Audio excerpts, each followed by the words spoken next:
Hi friends, இன்றைக்கி நம்ம 2018 release ஆன ஒரு பயங்கரமான ஹாரர் மூவியை பற்றி தான் பார்க்க போகிறோம். இந்த படத்தோட ஒன்லைன் கான்செப்ட் என்னன்னா, நம்ம மனுஷனாக பிறந்தா எப்போவாது ஒரு நாள் செத்து போய் தான் ஆகணும். ஆனால் இங்கே இவங்க எல்லாரும் வெளி உலகத்தை கண்ணை திறந்து பார்த்தாலே செத்து போயிடுறாங்க. இப்படிப்பட்ட ஒரு உலகத்தில் நம்ம ஹீரோயின் அவளோட 2 குழந்தைங்கள கண்ணை பொத்தி பாதுகாப்பாக வளர்த்துக்கிட்டு வரா. ஒரு கட்டத்தில் நாம் எங்கே சேஃபாக இருக்கலாம் அப்படிங்கிற இடம் அவங்களுக்கு தெரிய வந்ததுமே அந்த இடத்துக்கு போகிறதுக்காக அவங்களோட கண்ணை கெட்டிக்கிட்டே அந்த ரிவரை கிராஸ் பண்ணுறாங்க. இப்போது அந்த ரிவர் வழியை அவங்க போயிட்டு கடைசியில் அந்த சேஃபான இடத்துக்கு அவங்க போய் சேர்ந்தாங்களா, எதுக்கு இவங்க கண்ணை திறந்து பார்த்தாலே அவங்களுக்கு மரணம் வருது, இது எல்லாத்தையுமே நொடிக்கு நொடி பயங்கர த்ரில்லாக ரொம்ப சூப்பராக சொன்ன படம் தான் பேர்ட் பாக்ஸ். படத்தோட ஸ்டார்டிங் சீனில் வாக்கி டாக்கியில் ஒருத்தன் பேசிக்கிட்டு இருக்கான். கிட்ட சாப்பாடு இருக்குது, நீங்கள் தங்குறதுக்கு பாதுகாப்பான இடமும் இருக்குது, இந்த இடத்துக்கு வந்து சேரணும்னா அதுக்கு ஒரே வழி இந்த ஆறு தான், இந்த ஆறை தான் நீங்கள் கடந்து வந்தாகணும், உங்களுக்கு குழந்தைங்கள் இருந்தாங்கன்னா ரொம்பவே கஷ்டம், இந்த வழியாக வந்தீங்கன்னா குழந்தைங்கள சேஃபாக கொண்டு வாங்க அப்படின்னு சொல்கிறாங்க. அங்கே கட் பண்ணால் அடுத்த சீனில் நம்ம படத்தோட ஹீரோயின் அவங்களோட 2 பசங்க கிட்டேயும் ஒரு விஷயத்த சொல்லிக்கிட்டு இருக்காங்க. என்னன்னா, நம்ம போகக்கூடிய இந்த வழி ரொம்பவே ஆபத்தானது, நான் சொல்கிறத மட்டும்தான் நீங்கள் கேட்கணும், எந்த ஒரு விஷயத்துக்காகவும் உங்களோட கண்ணில் இருக்க அந்த துணியை நீங்கள் கழட்டக்கூடாது, அப்படி நீங்கள் கழட்டினீங்கன்னா நீங்கள் செத்துருவீங்க, உங்களுக்கு புரியுதா அப்படிங்கிற மாதிரி நம்ம ஹீரோயின் கேட்குறாங்க. பசங்களும் சரின்னு சொல்லி தலையாட்டுறாங்க. நம்ம ஹீரோயினும் அவங்க வச்சிருந்த ஒரு சின்ன பறவையை ஒரு பாக்ஸில் போட்டு எடுத்துக்கிட்டு வராங்க. ஹீரோயினும் அவங்களோட கண்ணில் கட்டு போட்டிருக்காங்க, அவங்களோட 2 பசங்களும் கண்ணை கட்டியிருக்காங்க. எல்லாரும் அப்படியே ஒரு சின்ன கயிறு இருக்குது, அந்த கயிறை பிடிச்சிக்கிட்டே இவங்க 3 பேரும் போய்கிட்டு இருக்காங்க. ஒரு படகு இருக்குது, அந்த படகு அப்படியே திருப்பி போட்டு ஆற்றுல இந்த 2 பசங்களையும் கூட்டிகிட்டு நம்ம ஹீரோயின் போய்கிட்டு இருக்காங்க. அப்படியே கட் பண்ணால் 5 வருஷத்துக்கு முன்னாடி என்ன நடந்துச்சுன்னு காமிக்கிறாங்க. இங்கே நம்ம ஹீரோயினை பார்த்தீங்கன்னா கன்சீவாக இருக்காங்க. அது மட்டும் இல்லாமல் நம்ம ஹீரோயின் வந்து சிங்கிள் மதர் தான். நம்ம ஹீரோயின் ஒரு மிகப்பெரிய டிராயிங் ஆர்டிஸ்ட் கூட. இப்போ நம்ம ஹீரோயின் கன்சீவாக இருக்கிறதுனால அவங்களோட அக்கா அவங்கள பார்த்துக்கிறதுக்காக வந்திருக்காங்க. 2 பேரும் அப்படியே பேசிக்கிட்டு இருக்கும்போது அங்கே இருக்க டிவியில் ஒரு நியூஸ் ஓடுது. ரஷ்யாவில் எல்லாரும் தன்னைத்தானே எரிச்சுக்கிட்டு சாகுறாங்க, சைடும் பண்ணிக்கிறாங்க அப்படிங்கிற மாதிரியான நியூஸ் ஓடிக்கிட்டு இருக்கு. ஓகே, இது எல்லாமே ரஷ்யாவில் தானே நடந்துக்கிட்டு இருக்கு, நமக்கு அதை பற்றி என்ன கவலை அப்படின்னு சொல்லிட்டு அவங்க 2 பேரும் செக்கப்புக்காக ஹாஸ்பிட்டல் போகிறாங்க. அங்கே ஒருத்தி ஃபோனில் யாருக்கிட்டேயோ கடலை போட்டுக்கிட்டு இருக்கா. 2 பேரும் டாக்டரை பார்க்க போகிறாங்க. குழந்தை நல்லா ஹெல்த்தியாக இருக்குது அப்படிங்கிற மாதிரி டாக்டர் சொல்கிறாங்க. செக்கப்பெல்லாம் முடிச்சுட்டு நம்ம ஹீரோயின் அக்கா, நான் முதல்ல போய் கார் எடுக்கிறேன், நீ பொறுமையாக வா அப்படின்னு சொல்லிட்டு நடந்து போய்கிட்டு இருக்காங்க. அப்படி நம்ம ஹீரோயின் தனியாக நடந்து வந்துக்கிட்டு இருக்கும்போது அங்கே ஃபோனில் பேசிக்கிட்டு இருந்தா இல்லையா ஒருத்தி, அவளோட தலையை அவளே கண்ணாடியில் போட்டு இடி இடிக்கிறா. இடையிலேருந்து ரத்தம் வடிஞ்சுக்கிட்டு இருக்கு. இதை பார்த்து நம்ம ஹீரோயின் பயந்து அங்கேருந்து ஓடுறாங்க. ஃபாஸ்ட்டாக காருக்கு போயிட்டு, அக்கா முதல்ல காரை எடுங்க, இங்கே ஏதோ தப்பாக நடக்குது அப்படின்னு சொல்லி நம்ம ஹீரோயின் சொன்ன உடனே அக்காவும் காரை ஃபாஸ்ட்டாக எடுத்துக்கிட்டு போய்கிட்டு இருக்காங்க. காரு தாறுமாறாக போய்கிட்டு இருக்கு. ஆப்போசிட்டில் வர காரெல்லாம் தானாகவே ஆக்சிடென்ட் ஆகிக்கிட்டு இருக்கு. நல்லா தான் இருந்தா அவளோட அக்கா திடீர்னு என்னமோ பேய் பிடிச்ச மாதிரி உட்காந்துக்கிட்டு இருக்கா. அவளோட கண்ணெல்லாம் கலங்கிருக்கு, பார்க்குறதுக்கே ரொம்பவே வித்தியாசமாக இருக்கா. காரை தாறுமாறாக ஓட்டிக்கிட்டு இருக்கா. கடைசியில் அந்த காரு ஆக்சிடெண்ட்டும் ஆகுது. அதுக்கப்புறமா அந்த காரில் இருந்து ஹீரோயினோட அக்கா மட்டும் வெளியே எந்திரிச்சு போய் அவளே லாரிக்கு முன்னாடி விழுந்து செத்து போயிடுறா. ஹீரோயினுக்கு என்ன நடக்குதுன்னு கூட புரியலை. அப்படியே எல்லாரும் அங்கே ஓடிக்கிட்டு இருக்காங்க. எல்லாரும் ஓடிக்கிட்டே இருக்கும்போது நம்ம ஹீரோயினும் கீழே விழுந்துடுறாங்க. சிவா வேற இருக்காங்க, யாருமே காப்பாற்றணும் அப்படின்னு அவங்கள நினைக்கவே இல்லை. அப்போது ஒரு பொண்ணு இவங்களை காப்பாற்றுறதுக்காக ஓடி வரா. அவளோட ஹஸ்பண்டும் நீ போகாத அப்படின்னு சொல்லி கத்துறாங்க. இருந்தாலும் அவள் கேட்காம வெளியே வர்றா. வெளியே வந்து நின்ன உடனே இவளோட கண்ணும் பயங்கரமாக கலங்குது, வித்தியாசமாக மாறுறா. அப்படியே எரிஞ்சுக்கிட்டு இருக்க காரில் தானாகவே அவள் உள்ளாடி போய் உட்காந்துக்கிறா. அதுக்கப்புறமா டாமுங்கிற ஒருத்தர் வந்து நம்ம ஹீரோயினை அங்கேருந்து காப்பாற்றி கூட்டிகிட்டு போகிறான். இவன் தான் நம்ம படத்தோட ஹீரோ. இவங்க போகிறதுக்குள்ளாடி அந்த வீட்டில் இருக்க டோரை க்ளோஸ் பண்ணிடுறாங்க. அந்த வீட்டில் ஆல்ரெடி நிறைய பேர் இருக்காங்க போல. அங்கே இருக்கவங்க வீட்டோட டோரை ஓப்பன் பண்ணக்கூடாது அப்படின்னு சொல்லிக்கிட்டு இருக்காங்க. அங்கே அந்த வீட்டோட ஓனர் வந்து, இது என்னோட வீடு, நான் ஓப்பன் பண்ணுவேன் அப்படின்னு சொல்லிட்டு அந்த டோரை ஓப்பன் பண்ணி விடுறாங்க. இப்போ நம்ம ஹீரோவும் ஹீரோயினும் உள்ளாடி வந்துடுறாங்க. அங்கே இருக்க எல்லாருக்குமே இந்த வீட்டை சுற்றி வெளியே என்ன நடக்குதுன்னு தெரியல, தான் வெளியே பார்த்தா சாகுறாங்க அப்படின்னு கூட தெரியல. இருக்க ஒவ்வொருத்தவங்களோட ரிலேட்டிவ்ஸும் செத்து போகிறாங்க அப்படிங்கிறது அவங்களுக்கு தெரியுது. இதனால நம்ம ஏதோ ஒன்று பார்க்குறோம், அதனால தான் செத்து போகிறோம் அப்படிங்கிறது அவங்களுக்கு புரிய வருது. அதனால் அந்த வீட்டில் இருக்க எல்லா விண்டோவையுமே க்ளோஸ் பண்ணிடுறாங்க. அங்கே கட் பண்ணால் இப்போ ப்ரெசென்ட்டில் நம்ம ஹீரோயினை காமிக்கிறாங்க. 2 பசங்களையும் கூட்டிகிட்டு அந்த ஆறில் அவங்க போய்கிட்டு இருக்காங்க. துணியை வச்சு இவங்க 3 பேரையுமே மூடிக்கிட்டு வேற எதுவுமே அவங்கள பார்க்க கூடாது அப்படிங்கிற மாதிரி போய்கிட்டு இருக்காங்க. இங்க பறவைகள் கத்துதான்னு பாக்குறாங்க. அங்க எதுவுமே கத்தல. கொஞ்சம் தூரத்துக்கு அப்புறமா பறவைகள் கத்துற சத்தம் கேக்குது. இவங்களை சுத்தி பயங்கரமான ஹாரர் சத்தம் எல்லாம் கேட்டுக்கிட்டே இருக்கு. நம்ம ஹீரோயின் அப்படியே பயப்படுறாங்க. அங்க கட் பண்ணா திரும்பவும் பிளாஷ்பேக் காமிக்கிறாங்க. அவங்க இருக்க வீட்டு கதவை யாரோ தட்டுற மாதிரி சத்தம் கேக்குது. யார் அப்படின்னு சொல்லிட்டு அவங்க பாக்குறாங்க. இருக்க கொஞ்சம் பேரு டோரை ஓபன் பண்ணலாங்கிறாங்க. கொஞ்சம் பேரு டோரை ஓபன் பண்ணாதீங்கன்னு சொல்றாங்க. நம்ம ஹீரோயின் கையில கன்னை வச்சுட்டு நீங்க டோரை ஓபன் பண்ணுங்க, யாருன்னு பாப்போம், பாதிக்கப்பட்டவங்களா இருந்தா அந்த கன்னை வச்சு ஷூட் பண்ணிடுறேன் அப்படிங்கறத சொல்லிட்டு ஹீரோயின் கையில கன்னை வச்சுக்கிட்டு ரெடியா நின்னுகிட்டு இருக்காங்க. டோரை ஓபன் பண்ணிட்டு பார்த்தா ஒரு பிரெக்னன்ட் லேடிங்க. அவளுக்கு எந்த பாதிப்புமே இல்ல, அவ நல்லா தான் இருக்கா. பக்கத்து வீட்டுல இருந்தேன், நீங்க எல்லாரும் சேஃபா இங்க இருக்கீங்க அப்படிங்கறத நான் தெரிஞ்சுக்கிட்டேன், அதனாலதான் நான் இங்க வந்தேன் அப்படின்னு சொல்றா. இப்போ அந்த வீட்டோட ஹவுஸ் ஓனர் ஒரு ஐடியா சொல்றாரு.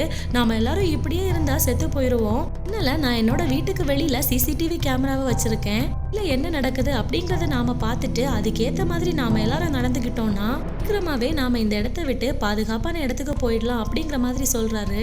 நான் அங்க இருக்கவன் பாக்குறதுனா எப்படி பார்த்தாலும் ஒண்ணுதானே, நீ சிசிடிவி கேமரா வழியா பார்த்தா நீயும் பாதிக்கப்படுவ அப்படிங்கறத அவன் சொல்றப்போ, சரி ஓகே, நீங்க எல்லாரும் தனியா என்ன ரூம்ல விட்டு ஒரு சேர்ல கட்டி போட்டுருங்க, நானே பார்த்து சொல்றேன், அப்படி நான் பாதிக்கப்பட்டேன்னா நீங்க எல்லாரும் சேர்ந்து என்ன கொன்றுங்க அப்படிங்கிற மாதிரி சொல்றான். அவனும் சிசிடிவி பாக்குறான். அங்க யாருமே இருக்க மாதிரி தெரியல.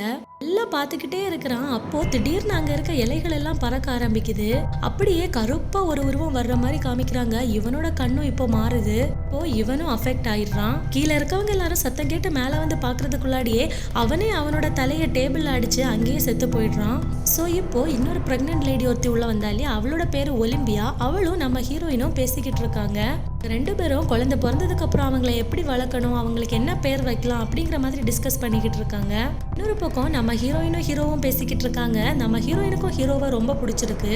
அங்க கட் பண்ணா பிரசண்ட காமிக்கிறாங்க. நம்ம ஹீரோயின் 14 ஹவர்ஸா அந்த ஆத்துல போய்கிட்டே இருக்காங்க. நம்ம ஹீரோயினோட பசங்களை காமிக்கிறாங்க. அவங்களுக்கு யாரோ ஒருத்தன் கத்துற மாதிரியான சத்தம் கேக்குது. இருக்க பேர்ட்ஸும் பயங்கரமா சத்தத்தை போட்டுக்கிட்டு இருக்கு. அதனால இவங்களோட 2 பசங்களையும் இவங்க பாதுகாப்பா ஒரு துணியில போத்திக்கிறாங்க. அவங்களோட கையில வச்சிருந்த கன்னை எடுத்து அவன் எந்த பக்கத்துல இருந்து சத்தம் போடுறானோ அந்த பக்கத்தை பார்த்து ஷூட் பண்ண ட்ரை பண்றாங்க. ஆனா அவன் மேல குண்டு அடிபடல. திடீர்னு அவன் நம்ம ஹீரோயின் அட்டாக் பண்றதுக்கு ஆரம்பிக்கிறான். இவங்களுக்கு என்ன பண்றதுன்னே தெரியல. கண்ணையும் திறக்க முடியாது. ஒரு கட்டத்துல நம்ம ஹீரோயினோட கண்ணுல கட்டி இருக்க துணியை கலட்டுற அளவுக்கு அவன் போவான். நேரத்துல பக்கத்துல ஒரு கத்தி இருக்கும். அந்த கத்தி எடுத்து அவனை குத்துவாங்க. மாற அவனை வெட்டி அந்த இடத்துலயே அவனை கொன்னு போட்டுட்டு திரும்ப போவாங்க. இப்போ திரும்பவும் அங்க சீனை கட் பண்ணி பிளாஷ்பேக்கை காமிக்கிறாங்க. என்னன்னா இப்போ உள்ளாடி இருக்க எல்லாருக்கும் சாப்பிட்றதுக்கு சாப்பாடு இல்லை. நிறைய நாளா இவங்க சாப்பிடாம இருக்காங்க. அதனால சாப்பிட்றதுக்காக முடிவெடுக்கிறாங்க. இப்போ அங்க குண்டா ஒருத்தன் இருக்கான் பாத்தீங்களா, அவனோட பேரு சார்லி. இவன் ஒரு சூப்பர் மார்க்கெட்ல தான் ஒர்க் பண்ணியிருப்பான். அந்த சூப்பர் மார்க்கெட் இவங்க இருக்கிற இடத்துக்கு பக்கத்துல தான் இருக்கு. அதனால அங்க போலாம் அப்படின்னு ஒரு முடிவெடுக்கிறாங்க. ஸோ இப்போ எப்படி போறது, இவங்களால கண்ணையும் திறந்து பார்க்க முடியாது. உண்மையா மெதுவா கண்ணை கட்டிக்கிட்டு போனோம்னா 2-3 நாள் ஆகும் அப்படின்னு யோசிக்கிறாங்க. அதனால இந்த வீட்டோட ஹவுஸ் ஓனர் ஒரு கார் வச்சிருப்பான். அவரோட காரை ஃபுல்லா மொத்தம் கவர் பண்றாங்க. காரை ஃபுல்லாவே ஒரு நியூஸ் பேப்பரை போட்டு ஒட்டுறாங்க. பெயிண்டும் அடிச்சு விடுறாங்க. வெளியில இருந்து இவங்க எதையுமே பார்க்காத மாதிரி ஒரு செட்டப் பண்ணிடுறாங்க. இப்போ இவங்க ஜிபிஎஸ் மூலமா தான் அந்த சூப்பர் மார்க்கெட்டு போறாங்க. மட்டும் இல்லாம டேஞ்சர் சென்சார் காரை சுத்தி இருக்கு. ஸோ அதை ஃபாலோ பண்ணிக்கிட்டு இவங்க வேற எதுலையும் இடிக்காம கார்ல போய்கிட்டு இருக்காங்க. வரைக்கும் கரெக்டா போய்கிட்டு இருக்காங்க.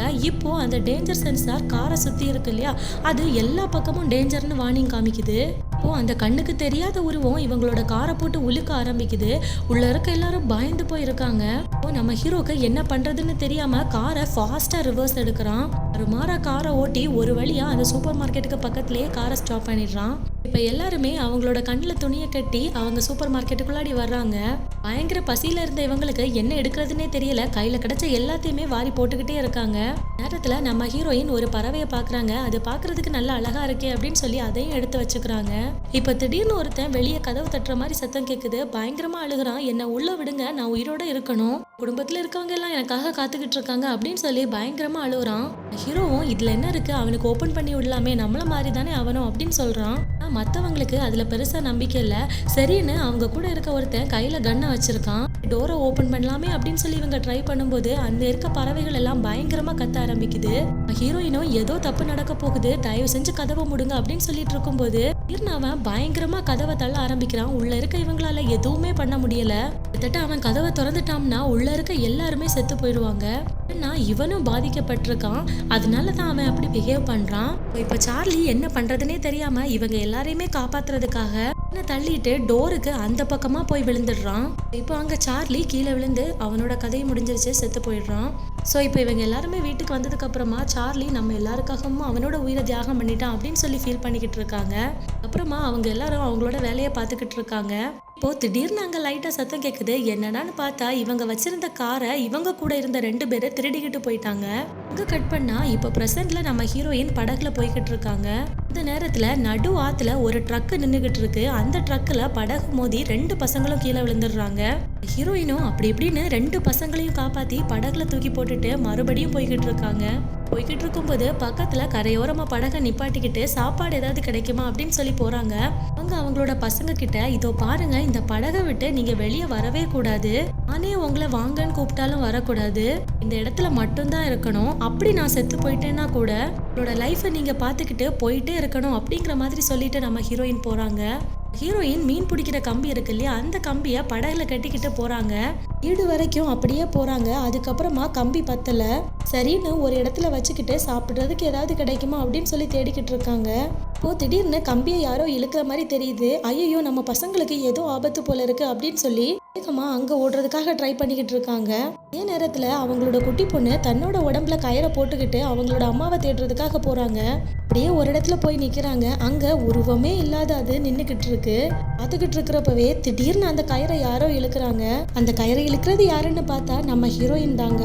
அவங்கிட்ட என்ன சொன்னேன், இந்த படகை விட்டு வெளியே வரக்கூடாதுன்னு தானே சொன்னேன், நானே செத்துட்டா கூட இந்த படகை நீங்க எடுத்துக்கிட்டு போயிட்டே இருங்க அப்படின்னு தானே சொன்னேன், ஆக நீ இப்படி படகை விட்டு கீழே இறங்கின அப்படின்னு சொல்லி திட்டுறாங்க. சாரிமா, இனிமே நான் இந்த மாதிரி பண்ண மாட்டேன் அப்படிங்கிற மாதிரி அவங்களோட பொண்ணு சொல்றா. ஓகேன்னு சொல்லிட்டு மறுபடியும் அந்த படகை ஓட்டிட்டு போய்கிட்டு இருக்காங்க. அந்த பக்கம் பிளாஷ்பேக்ல இப்ப அந்த வீட்டுல புதுசா ஒரு ஆள் உள்ளாடி வந்துடுறாங்க. அந்த ஒலிம்பியான்னு ஒரு பிரெக்னன்ட் லேடி இருந்தாலே அவ தான் புதுசா வந்தவங்கள உள்ளாடி விட்டுருப்பா. பண்றதுனே தெரியாம ஹீரோயின் அவங்களோட கையில கண்ணை வச்சுக்கிட்டு ஹீரோவை, இங்க வா, புதுசா யாரோ வந்திருக்காங்க, எனக்கு பயமா இருக்கு அப்படின்னு சொல்லி கத்தி கூப்பிடுறாங்க. ஹீரோவும் அங்க வந்து, யாரு நீ, எதுக்காக இங்க வந்த அப்படின்னு சொல்லி கேட்கும்போது பயந்து போய் ஒரு இடத்துல உட்காந்துடுறாங்க. எனக்கு யாருமே கிடையாது, என்னோட பொண்டாட்டி பிள்ளைங்க எல்லாருமே செத்து போயிட்டாங்க, இங்கதான் என்ன காப்பாத்தணும் அப்படிங்கிற மாதிரி கெஞ்சுறான். அப்போ அங்க ஒரு மொட்டை தலையை ஒருத்தர் இருப்பான். நீ எல்லாம் இங்க இருக்கவே கூடாது, முதல்ல வெளியே போ அப்படின்னு சொல்லி அவனை அடிச்சு துரத்துறதுக்காக பாப்பாரு. இப்போ அவனோட பொண்டாட்டி ஒரு பெரிய பூந்தொட்டியை எடுத்து அந்த மொட்டையனோட மண்டையிலே அடிச்சு அவனை மயக்கமடைய வச்சுட்டு அவனை தனியா ஒரு ரூமுக்குள்ளாடி போட்டுடுறாங்க. அதுக்கப்புறமா ஒலிம்பியான்னு ஒரு பிரெக்னன்ட் லேடி இருந்தாலே அவளுக்கும் நம்ம ஹீரோயினுக்கும் இப்போ பிரசவ வலி வந்துடுது. அவங்க 2 பேருக்கும் ஒரே நேரத்தில் பிரசவ வலி வந்ததுனால நம்ம ஹீரோ தான் அவங்க 2 பேருக்கும் பிரசவம் பார்த்துக்கிட்டு இருக்காரு. இப்போ புதுசாக ஒருத்தன் வந்திருப்பான் பார்த்தீங்களா, அவன் நிறைய டிராயிங்ஸை கீழே போடுறான். பேய் எப்படியெல்லாம் இருக்கும் அப்படிங்கிறத வரைஞ்சி வச்சிருக்கான். ஆக்சுவலாக இவனும் அதனால அஃபெக்ட் ஆயிருக்கான் போல. வீட்டில் இவங்க எந்தெந்த விண்டோஸ் எல்லாம் க்ளோஸ் பண்ணி விட்டுருந்தாங்களோ அந்த எல்லா விண்டோஸையுமே ஓப்பன் பண்ணி விட்டுடுறான். இருந்த பறவைகளையும் கொண்டு போய் ஃப்ரீசரில் வச்சிடுறான். இப்போ தனியாக ரூமில் போட்டிருந்தாங்க இல்லையா மொட்டை தலையனை, அவன் டே என்னடா பைத்தியக்கார மாதிரி பண்ணிட்டு இருக்க அப்படின்னு சொல்லி கத்துறான். இப்போ மேலே இருந்த நம்ம ஹீரோ கீழே வரான். பாருடா, இவனை ஃப்ரீசரில் கொண்டு போய் பறவைகளை வச்சுக்கிட்டு இருக்கான், கேள்றா அது அப்படின்னு சொல்லிட்டு இருக்கும் போதே நம்ம ஹீரோவே அவன் அடிச்ச மயக்கமடைய வச்சிடுறான். இப்போ மேலே போய் பார்த்தா 2 பேருக்குமே குழந்தை பிறந்துருச்சு. 1 ஆண் குழந்தை, 1 பெண் குழந்தை. மேலே போன அவன் குழந்தைங்கள நான் பார்க்கலாமா அப்படின்னு சொல்லி கேட்குறான். அவங்களும் காமிக்கிறாங்க. அதுக்கப்புறமா அங்க இருக்க விண்டோ எல்லாத்தையுமே ஓபன் பண்ணி விட்டுடுறான். ஓபன் பண்ணி விட்டதுல அங்க ஒலிம்பியான்னு ஒருத்தி இருந்தா இல்லையா, அவ முதல்ல அஃபெக்ட் ஆயிடுறா. அவளோட குழந்தைய கையில எடுத்துட்டு அப்படியே சாகிறதுக்காக முன்னாடி போவா. ஹீரோயின் அவளோட கையில இருந்த குழந்தைய வாங்கிட்டு பெட்ஷீட்ல ஓடி போய் படுத்துப்பாங்க. இந்த ஒலிம்பியாங்கிற பொண்ணு மேல இருந்து விண்டோ உடைச்சு கீழே விழுந்து செத்து போயிடுறா. அதுக்கப்புறமா அங்க இருந்த பாட்டியோட கண்ணை இவனே ஓபன் பண்ண வச்சு ஒரு கத்திரிக்கோலை வச்சு அவங்களோட கழுத்தை வெட்டி சாகடிச்சிடுறான். இப்போ மிச்சம் இருக்கிறது நம்ம ஹீரோயின் மட்டும்தாங்க. பெட்ஷீட்டு கடியில படுத்து கிடக்குறா இல்லையா, வெளியில வா அப்படின்னு சொல்லி இவன் கூப்பிட்டுக்கிட்டு இருக்கும் போதே இந்த இடத்துக்கு அந்த மொட்டை தலையை வந்துடுறான். மூடிக்கிட்டே அவன் ஷூட் பண்றான். அப்படி ஷூட் பண்ணதுல அவனோட ஷோல்டர்லயே அடிபட்டுருது. 2 பேருமே சண்டை போட்டுக்கிட்டு அப்படியே மாடியிலேருந்து கீழே விழுந்துடுறாங்க. இப்போ இவன் வச்சிருந்த அந்த கத்திரிக்கோலை வச்சு அந்த மொட்டையனையுமே கொன்னுடுறான். அதுக்கப்புறமா அவனோட கையில் ஒரு கன் இருக்கும். அந்த கன்னை எடுக்கணும்னு ட்ரை பண்ணுறான். நம்ம ஹீரோவும் அந்த பக்கம் அந்த கன்னை எடுக்கிறதுக்காக ட்ரை பண்ணுறான். கடைசியில் நம்ம ஹீரோ அந்த கன்னை எடுத்து அவனை போட்டு தள்ளிட்டு நம்ம ஹீரோயினையும் அந்த 2 குழந்தைங்களையும் கூட்டிகிட்டு வந்துடுறான். அதுக்கப்புறமா ஒரு 5 வருஷம் தாண்டிடுது. இவங்க எல்லாருமே தனியாக ஒரு காட்டில் வாழ்ந்துக்கிட்டு இருக்காங்க. இவங்க என்ன பண்ணுவாங்கன்னா ஒரு இடத்துல கான்ஸ்டண்ட்டாக ஸ்டே பண்ண மாட்டாங்க, மாறி மாறி வீடு மாறிக்கிட்டே இருப்பாங்க. அதனால தான் இவங்க இன்னும் உயிரோடவே இருக்காங்க. இவங்க இப்படி சந்தோஷமாக வாழ்ந்துக்கிட்டு இருக்கும்போது தான் அந்த பாதுகாப்பான இடத்த பற்றின நியூஸ் வருது. ஸோ எல்லாரும் வாங்க, எங்ககிட்ட பாதுகாப்பான இடம் இருக்குது, சாப்பாடும் இருக்குது அப்படின்னு சொல்கிறப்போ இவங்க அந்த இடத்துக்கு போகிறதுக்காக முடிவு எடுக்கிறாங்க. ஆனால் அந்த இடத்துக்கு போகிறது ரொம்பவே ஆபத்து. ஏன்னா சின்ன பசங்க இருந்தாங்கன்னா கண்டிப்பாக செத்துருவாங்க. ஏன்னா ஆறு போய்கிட்டு இருக்கு இல்லையா, அந்த ஆறு போய்கிட்டு இருக்க இடத்துல ஒரு அருவி மாதிரி இருக்குது. அந்த அருவியில் விழுந்தாங்கன்னா பசங்க செத்தே போயிடுவாங்க. அதில் நிறைய பசங்க செத்துருக்காங்க அப்படிங்கிறத அவங்க புரிஞ்சுக்கிறாங்க. அதனால் இவங்க போகலாமா வேண்டாமான்னு சொல்லி யோசிச்சுக்கிட்டே இருக்காங்க. ஒரு பக்கம் இவங்க வீடு மாறி போய்கிட்டே இருக்கும்போது அதனால பாதிக்கப்பட்டவங்க ஒரு 3 பேர் காரை எடுத்துகிட்டு வந்துடுறாங்க.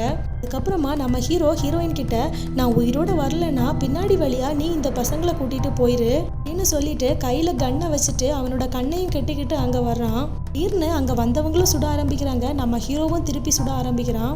ஹீரோவுக்கு ஷோல்டர்லேயே அடிபட்டுருது. அதுக்கப்புறமா நம்ம ஹீரோ அவனோட கண்ணில் கட்டியிருந்த கட்டை அவிழ்த்துட்டு நாடி வழியா வந்து அங்கே இருந்து எல்லாரையுமே போட்டு தள்ளிடுறான். இப்போ ஒருத்த மட்டும்தான் மிச்சம். அதே நேரத்தில் நம்ம ஹீரோவும் அவனை பார்த்துடுறான். அதனால நம்ம ஹீரோவும் அந்த இதனால அஃபெக்ட் ஆயிடுறான். நம்ம ஹீரோவும் முழுசாக பாதிக்கப்படுறதுக்கு உள்ளாடி அவனையும் கொன்னுட்டு நம்ம ஹீரோவும் அவனை துப்பாக்கியால் சுட்டு செத்து போயிடுறான். இதுக்கப்புறமா நடக்கிற விஷயங்களை தான் இப்போ ப்ரெசென்ட்டில் பார்த்துக்கிட்டு இருக்கோம். இப்போ ஃப்ளாஷ்பேக் முடிஞ்சிருச்சு. வாக்கி டாக்கியில் சொன்ன அந்த சேஃபான இடம் வந்துடுது. கப்பலில் அதை கடந்து போகிறப்போ அந்த கப்பல் கவிழ்ந்துருது. ஆனால் அந்த 2 குழந்தைங்களையுமே நம்ம ஹீரோயின் காப்பாற்றிடுறாங்க. அந்த 2 பசங்களையும் கூட்டிகிட்டு நம்ம ஹீரோயின் காட்டு வழியாக போய்கிட்டு இருக்காங்க. ஒரு வழியாக அவங்க அந்த இடத்துக்கு பக்கத்தில் வந்துக்கிட்டாங்க. இப்படி நம்ம ஹீரோயின் கூட்டிக்கிட்டு போயிட்டு இருக்கும்போது நம்ம ஹீரோவோட வாய்ஸ் கேட்குது. இன்னத்துறை, நான் தான் வந்திருக்கேன், உனக்காக எவ்வளோ நேரம் தான் நான் வெயிட் பண்ணுறது அப்படிங்கிற மாதிரி பேசி ஹீரோயினையே அந்த உருவம் மயக்கிறதுக்கு ட்ரை பண்ணுது. நான் அது எதையுமே கண்டுக்காம நம்ம ஹீரோயின் முன்னாடி போய்கிட்டே இருக்காங்க. அதுக்கப்புறமா திடீர்னு நம்ம ஹீரோயின் ஒரு பள்ளத்தில் விழுந்துடுறாங்க. அப்போது அந்த 2 பசங்களுமே வெவ்வேறு திசைக்கு போயிடுறாங்க. இப்போது அவங்க அம்மாவோட வாய்ஸில் பேசி அந்த 2 பசங்களோட கண்ணையும் ஓப்பன் பண்ணுறதுக்காக அதை ட்ரை பண்ணுது. இந்த பையன் கிட்டத்தட்ட அவனோட கண்ணில் இருந்து கெட்ட அவுத்துருப்பான். அந்த நேரம் நம்ம ஹீரோயின் நல்ல வேலையை அங்கே போய் அந்த பையனை காப்பாற்றிடுறான். இன்னொரு பக்கம் அவங்க அம்மாவோட வாய்ஸை கேட்டதும் அந்த குட்டி பொண்ணும் அவளோட கண்ணில் இருந்து கெட்ட அவுக்கணும் அப்படின்னு சொல்லி ட்ரை பண்ணிட்டு இருக்கும்போது இந்த நேரத்தில் கரெக்டாக நம்ம ஹீரோயினுக்கும் அந்த பொண்ணுக்கும் மட்டுமே தெரிஞ்ச பர்சனலான விஷயங்களை மட்டுமே ஷேர் பண்ணி குட்டி பொண்ணோட மைண்டை டைவர்ட் பண்ணி ஹீரோயின் அந்த குட்டி பொண்ணையும் காப்பாற்றிடுறாங்க. அந்த உருவம் இவங்களை விரட்டிக்கிட்டு இருக்கு. இவங்களும் காட்டுக்குள்ளாடி எங்கெங்கமோ ஓடிக்கிட்டு இருக்காங்க. இவங்க எங்கே போகிறதுனே தெரியாமல் ஓடிக்கிட்டு இருக்காங்க. ஒரு வழியாக எப்படியும் அந்த பாதுகாப்பான இடத்தையும் கண்டுபிடிச்சிடுறாங்க. இவங்களை உள்ளே விடுங்க அப்படின்னு சொல்லி நம்ம ஹீரோயின் கதவை தட்டுறாங்க. நம்ம ஹீரோயின் எவ்வளவோ கதறாங்க. ஆனால் அவங்க ஓப்பனே பண்ண மாட்டேங்கிறாங்க. என்ன கூட நீங்கள் உள்ளாடி விட வேண்டாம், தயவு செய்து இந்த குழந்தைங்களை உள்ளாடி விடுங்க அப்படின்னு சொல்லி நம்ம ஹீரோயின் கதறப்போ டோர் ஓப்பன் ஆகுது. இவங்களோட கண்ணை செக் பண்ணுறாங்க. இவங்க எந்த விதத்துலையுமே பாதிக்கப்படலை. உள்ளே வந்து பார்த்தா அது ஒரு பிளைண்ட் ஸ்கூல். இதில் நிறைய பேருக்கு கண்ணே தெரியாது. நிறைய பேர் வாழ்ந்துக்கிட்டு இருக்காங்க. ஸோ இப்போ இவங்க 2 பேருக்கும் பேரே கிடையாது. அம்மா, எங்களுக்கு நீங்கள் பேரே வைக்கலையா அப்படின்னு சொல்லி கேட்டுக்கிட்டு இருக்கும்போது, இல்லை உங்களுக்கு பேர் இருக்குது அப்படின்னு சொல்லி அந்த குட்டி பையன் இருக்கான் இல்லையா, அவனுக்கு டாம்னு பேரை வைக்கிறாங்க. இன்னொரு பொண்ணுக்கு ஒலிம்பியான்னு பேரை வைக்கிறாங்க. அதாவது டாம் நம்ம ஹீரோவோட பேர், ஒலிம்பியா அந்த ப்ரெக்னெண்ட்டாக இருந்த பொண்ணோட பேர். இதோட இந்த படத்தை முடிக்கிறாங்க. ஆனால் கடைசி வரைக்கும் இவங்க எதுக்காக செத்தாங்க, எந்த உருவத்தினால இவங்க செத்தாங்க அப்படிங்கிறத இந்த படத்தில் காட்டவே இல்லைங்க. மேலும் இன்னொரு இன்ட்ரெஸ்டிங்கான மூவியில் உங்களை சந்திக்கிறேன். தேங்க்யூ.